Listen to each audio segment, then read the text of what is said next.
When it comes to gaming in general, there's no greater icon that's recognized around the world more than Super Mario. From classic platformers like Super Mario Bros. To Super Mario World, to some amazing 3D titles like Super Mario 64, Super Mario Galaxy, and Super Mario Odyssey. Now, I love the Super Mario series for its platforming for sure, and it's what Mario's been known for. But believe it or not, for me, I get a bigger kick out of the spin-off series. Whether Mario's playing some tennis, having a party, playing some baseball, and of course, driving around the racetrack in Super Mario Kart and the entire Mario Kart series. Mario Kart has become a huge staple for Nintendo, and it's a fantastic series. It's actually what got me into gaming in the first place. So, what makes this game so great, and what makes this franchise such a good one? Well, today, join me as we take a look at the original Super Mario Kart, and we find out what makes this series so fantastic by going back to the roots.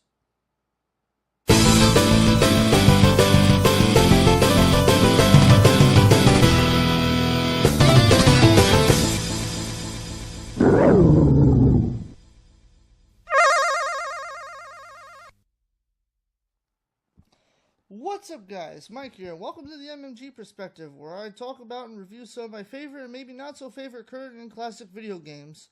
Today, for the very first episode of the MMG Perspective, we're going to be taking a look back at Super Mario Kart for the Super Nintendo. I don't really have too many memories of this game growing up, believe it or not, because back in the day, I was playing this game when I was maybe 4 years old? My brother had a Sega Genesis, and I had a Super Nintendo back then, so I was lucky enough to have best of both worlds. But we're going to take a look and see how this game holds up. But before I get into the review, one or two things really quickly to get out of the way. Huge thank you to Blackheart Gaming for letting me borrow the original cartridge to play on actual hardware. First of all, because I am actually recording this on actual Super Nintendo hardware. Or at least sort of, and that's the second thing I want to get into. Huge thank you to my buddy Eric for letting me borrow his analog Super NT. If you guys don't know what the analog Super NT is, it's a really fantastic Super Nintendo hybrid console that basically allows you to play Super Nintendo games in HD quality on actual HDMI cable. Its menu is very vast, it has a lot of options from adding scan lines and adding a whole bunch of different filters. It's really cool. You're going to be seeing a whole ton of different footage. All the footage that you're about to see is from both the US versions and the Japanese version of Super Mario Kart. Huge shouts to Eric for also letting me borrow the Japanese version of Super Mario Kart as well. Again, I don't know if I'll be able to go this extensive for all my future reviews, but yeah, I definitely want to show off what the analog Super NT is capable of. I want to definitely get one for myself someday and actually review the actual console myself. But without further ado, guys, let's see how well Super Mario Kart holds up to today.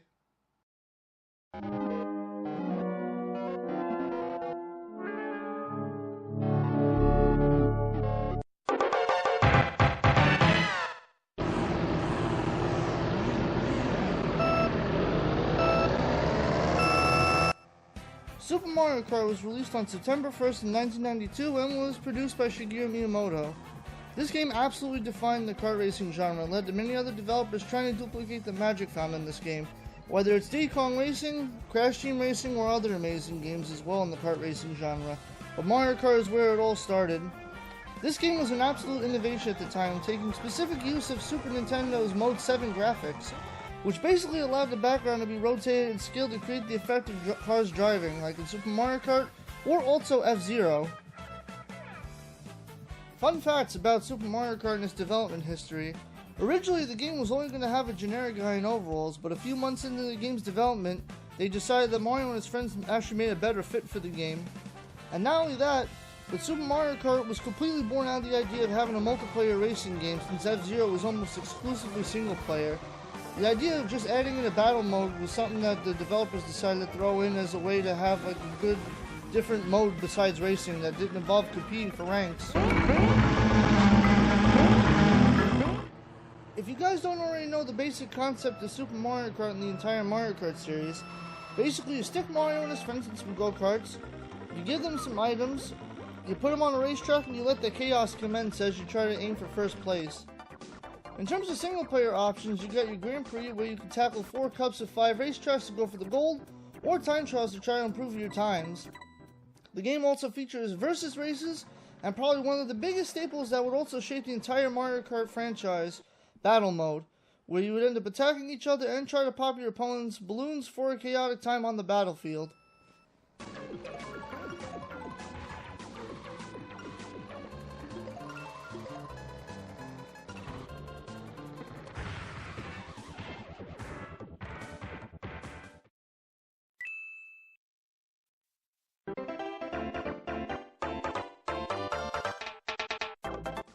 As soon as you hear that awesome title screen music, you know you're in for a fun time. The music just completely fills you with energy as you watch Mario and his friends start to destroy each other, driving across the title screen. You know you're about to have a blast with this game. The characters also look fantastic on the character selection screen. I didn't mention this yet, but each of the characters actually have their own driving stats. You got Mario and Luigi, who are basically the balanced characters of the roster. You got Princess Peach and Yoshi that are pretty good with acceleration, but the smallest top speed overall. You got Toad and Koopa Troopa that have the best handling in the game that are basically for beginners. And finally you have the heavyweights, Bowser and Donkey Kong Jr. Bowser and Donkey Kong Jr. have absolutely terrible startup time at the beginning of races or when you're hit with items, but they have fantastic top speed overall, and they pretty much hold all the time trial world records for this game. One thing I will never understand when it comes to these characters though, why the hell is Donkey Kong Jr. driving with his hands off the wheel? I don't think it's safe for anybody to be driving like that. But not only that though, there's also fun quirks when it comes to drivers as well, like whenever Koopa Troopa is steering, you can see his eyes are completely derpy when he turns. Yoshi looks absolutely cute because when he drives sideways you see his tongue sticking out. And the presentation just goes on and on as it goes into the tracks itself, because the screen is actually split in half. You got your character driving on the top half of the screen, and on the bottom half, you can just see all the characters driving on the actual track in chibi form. It's just absolutely adorable.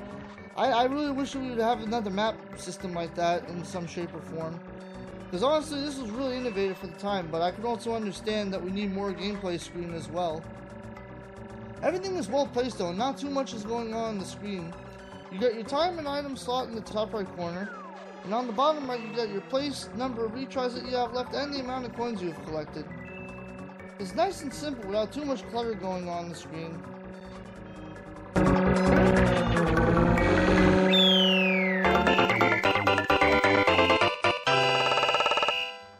Going back to the original Super Mario Kart, the one place where presentation I would say is slightly lacking is the track design, because the tracks in this game look pretty identical.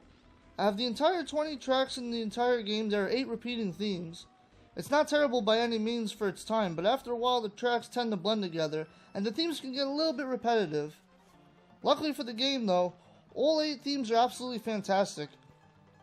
You got Mario Circuit that basically looks like a go-kart track with different zippers and oil slicks that can trip you up.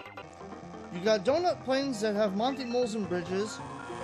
You got Ghost Valley that reminds you of the Super Mario World Ghost House, along with walls that can actually break if you run into them. You got Bowser's Castle, which has thwomps and lava that could really screw you over. You got Choco Island that has piranha plants and chocolate mud that make your car slide as you're driving across. You got Koopa Troopa Beach with Cheep Cheeps that are washed up on the shore in deep water that you can fall into. And you got Vanilla Lake with cracked ice in the road, and as well as ice blocks that will completely send you back to 8th quickly if you don't know what you're doing. But there's that one track that definitely tests your speed and your accuracy, as well as giving you the best challenges, probably the best finale in every single Mario Kart game. And it is the track I always look forward to the most in every single Mario Kart game. And it is the complete hype of this channel, and that is the Rainbow Road hype.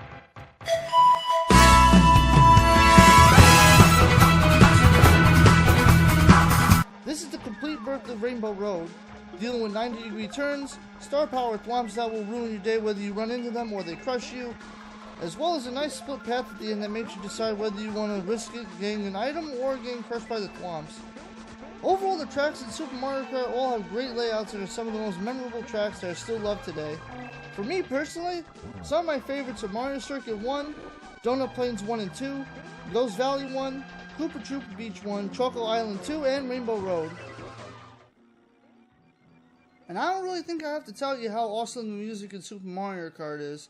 The Mario Kart franchise has always had some fantastic music to listen to, and instead of me just gushing about how awesome the music is, just take a listen to some of these amazing tracks for yourself, and tell me that you wouldn't end up dancing along to some of this music.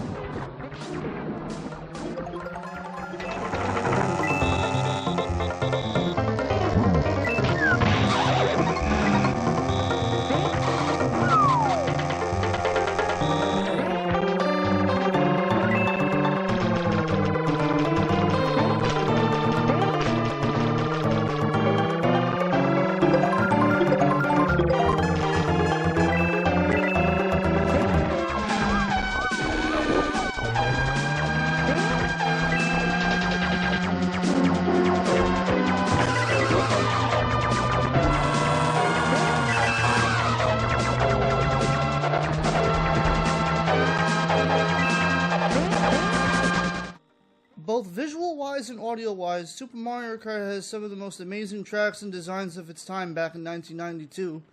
Hell, this game must be good if Bowser and Peach are drunk in the game, right? Yeah, I don't think you guys actually knew this, but fun fact. If you actually have the Japanese version of Super Mario Kart, and you end up winning any of the cups as either Bowser or Princess Peach, they legitimately just get pissed drunk at the podium. They shoot down the Cheep Cheep and they literally just start chugging away at that champagne. It was actually censored here in the US just because of the fact that Bowser and Princess Peach actually got drunk. And the US animations are actually completely different compared to what you would see in the Japanese version. But yeah, there you go, Drunk Bowser and Drunk Princess Peach. Something I never thought I'd actually see in a Mario game, let alone a Mario Kart game.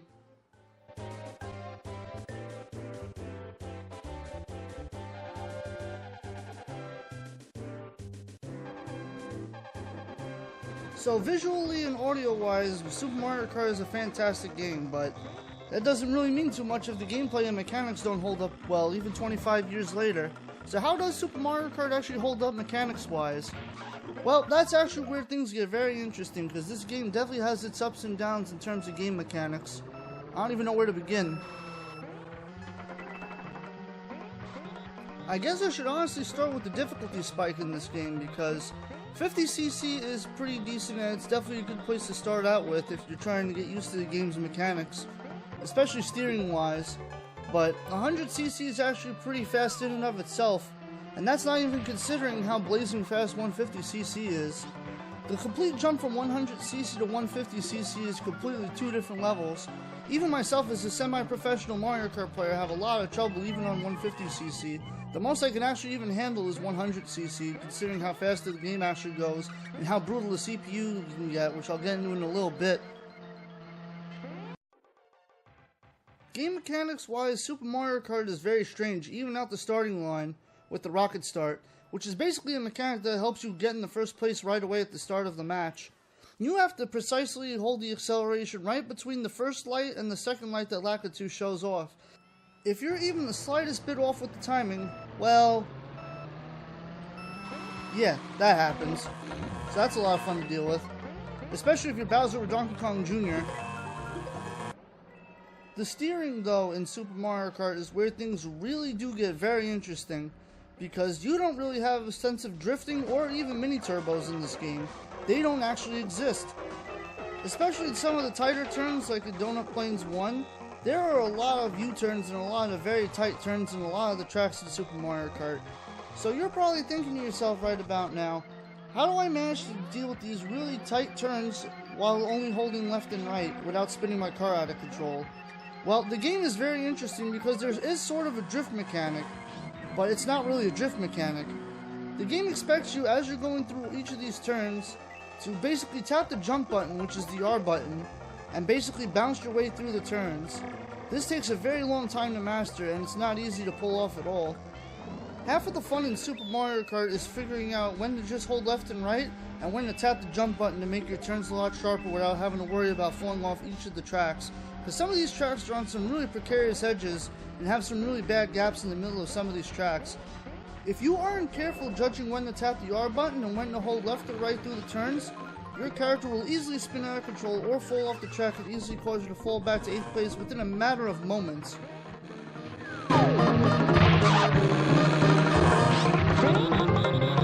Once you have mastered the drifting and steering in Super Mario Kart, the only thing left to master is dealing with the item panels and coins. Coins are absolutely essential in Super Mario Kart. You see them all along the track scattered everywhere. The more you pick up, the more speed and durability your car actually has. Getting hit by any items, hazards, falling off the track, or getting picked up by Lakitu, you end up losing coins, and if your car is even tapped or even bumped slightly with no coins in your possession, you completely spin out of control, so holding on to as many coins as possible is absolutely key, especially when you're racing around these tracks for 5 laps compared to the usual 3 laps the series is known for later on in the franchise. The item panels are completely weird too, and yes, you guys heard me right. Panels.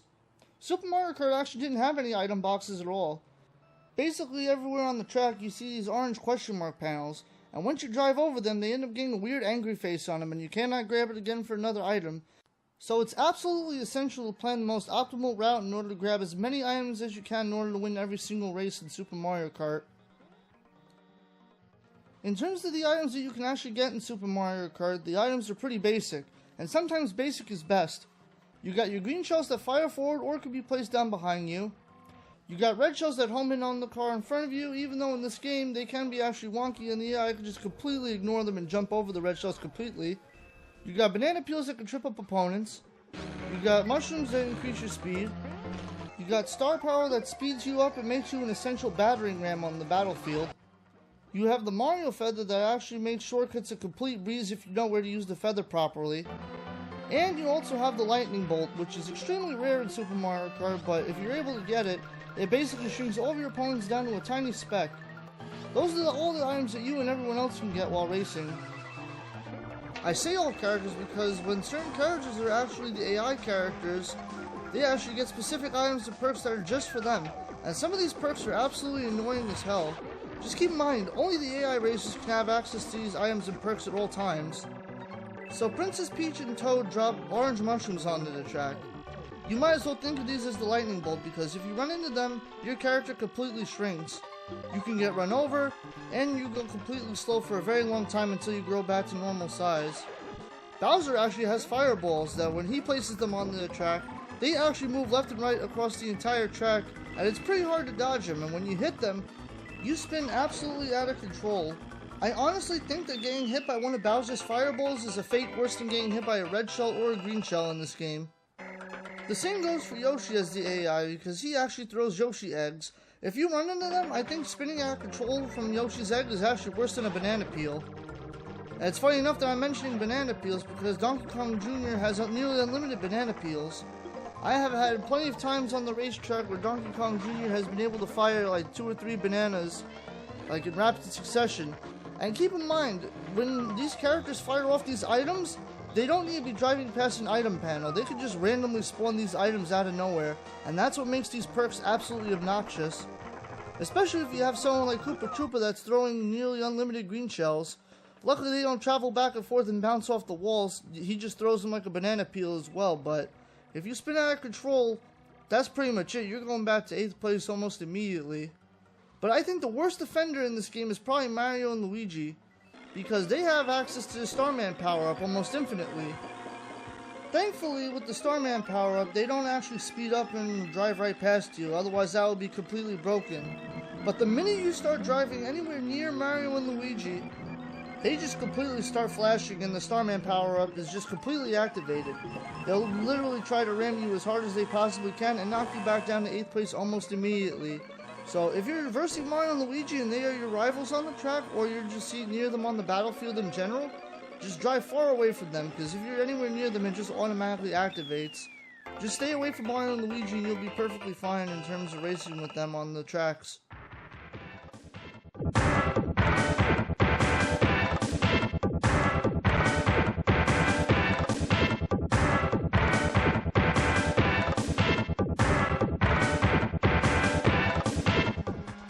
In Super Mario Kart, every character essentially has a rival that you face off against throughout the entire Grand Prix. The AI rubber banding on these characters is stupid powerful. If you guys don't have any idea what AI rubber banding is, it's basically the mechanic that allows the CPU character to immediately catch up to you after you hit them with an item and they fall down into a lower spot on the leaderboard. In Super Mario Kart though, it's absolutely broken. I swear, I will hit a character with a red shell and they will end up in 8th place and legitimately catch back up to 2nd place and be right on my tail again within the first 5 seconds after I fire the item at them and they spin out of control. The AI difficulty can be absolutely brutal in Super Mario Kart, and if you're not careful, they will absolutely overtake you, especially in 150cc. It's completely ridiculous.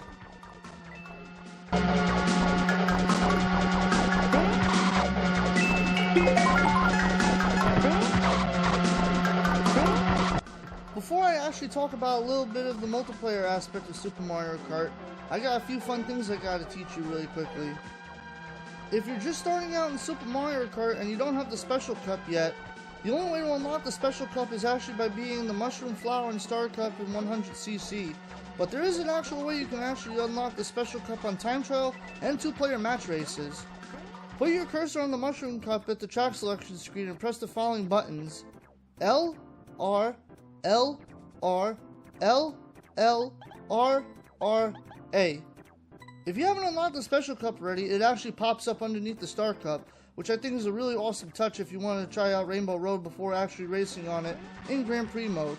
So go forth and feel the Rainbow Road height.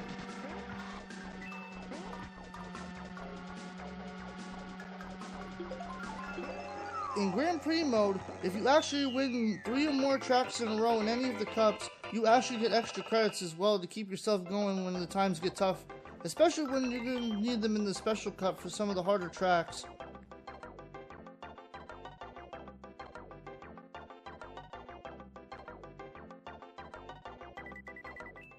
This last trick is actually something my friend just taught me recently, and it's a good way to torture yourself if you want to.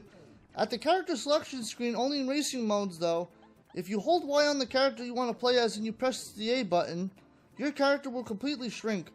This won't affect your speed at all, but it basically makes it so your opponents can always run you over during Grand Prix mode or reversing your friend on the battlefield.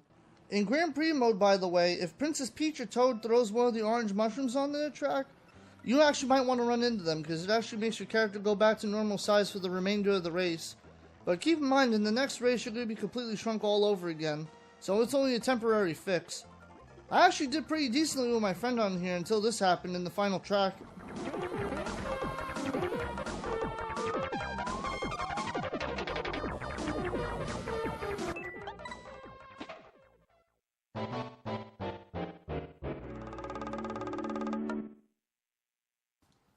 There's a lot of other awesome shortcuts and tips I could probably teach you guys, but that wouldn't be much fun if you guys didn't get to learn and experiment for yourselves on some of this stuff. So go forward and have fun with some of this stuff for yourselves.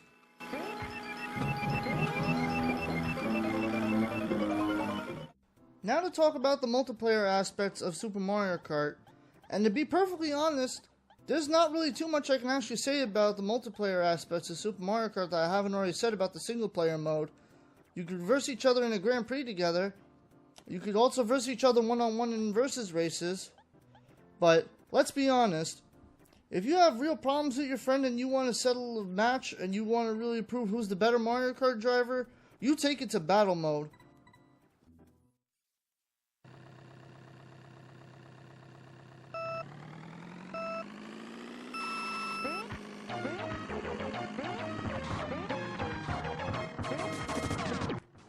Once you hear that amazing music, you know you're in for a grudge match of the century, especially on the 4 awesome arenas that you can actually verse each other in.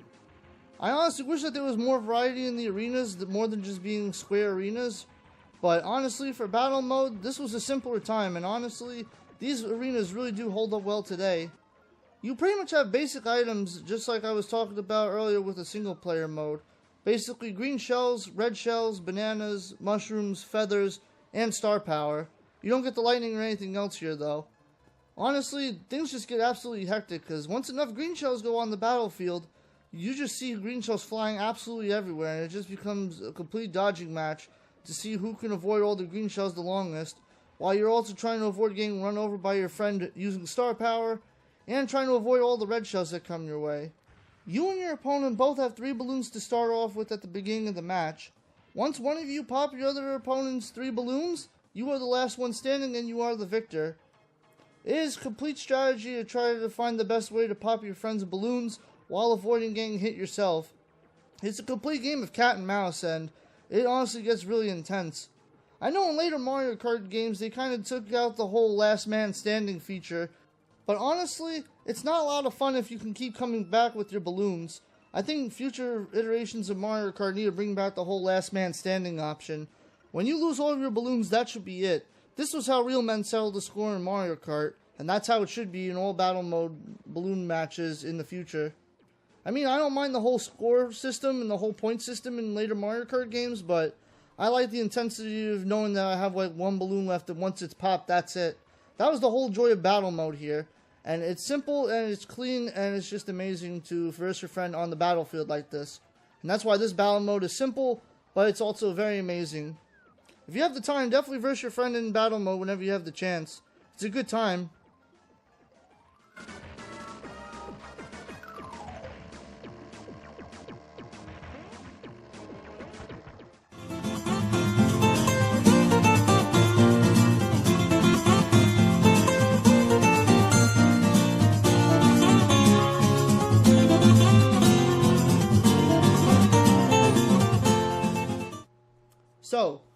Super Mario Kart.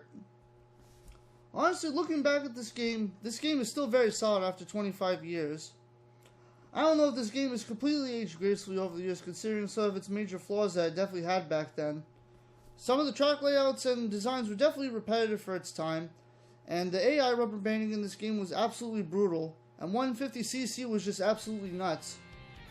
But the music in this game is 100% phenomenal, and it's got some masterpiece music in this game. Not only that though, but once you learn how to drift and steer throughout the entire game and you learn all the different track layouts, this game is a lot of fun to master, and it's definitely a lot of fun to go back and look at. This game controls solidly, it looks solid, the presentation on this game is great, and honestly, it has multiplayer. That's something that F-Zero didn't even have back then.